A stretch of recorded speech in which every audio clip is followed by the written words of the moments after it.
We're going to talk a little bit now about the construction of the Appalachian Theatre.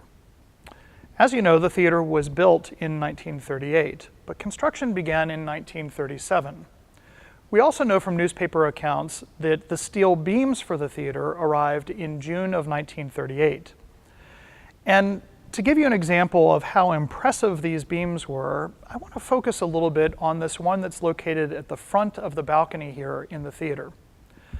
As you can see, it's pretty large, and it raises some questions about how a beam like this could have found its way into Boone, North Carolina at a time when trucking and the roads in western North Carolina were not suitable for bringing a beam this long into downtown Boone. Well, there's an easy answer to how this beam and others like it got here. We've long suspected that the Linville River Railway, which was part of the East Tennessee and Western North Carolina railroad system, we've long suspected that that railway that began running in 1919 and ran until 1940 had something to do with getting the construction materials for the theater here. We do know with certainty that during the 1920s and early 1930s, for most construction materials, the train was the only way for those things to arrive in Boone. And in fact, downtown Boone's boom period of construction was in the 1920s and 30s. We felt pretty confident about that until recently when one of our researchers raised a question of whether maybe the roads were good enough to get beams of this length into town. And that began a little bit of a quest for us to try to prove, to the extent that we can, that these beams came in here on the Linville River Railway. Now, in 1938, the Linville River Railway was beginning to fail.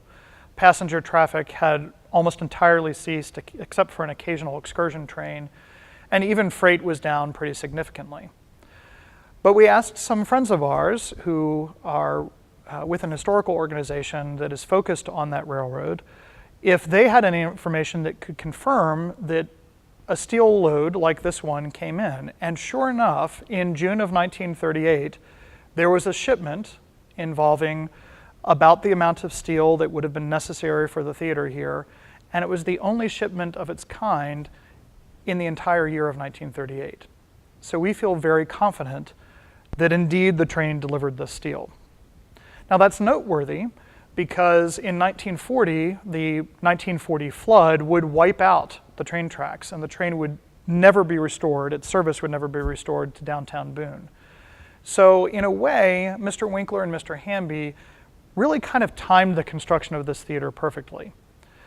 If they'd tried to do this in 1934 or 1935, for example, it not only would have been difficult to get the steel financially, but it probably would have been a challenge to get it here as well. And by 1940, of course, the train was gone, and that would have prohibited the delivery of the steel until probably the late 1940s, when the roads finally did improve to the point that that kind of steel could be delivered to town.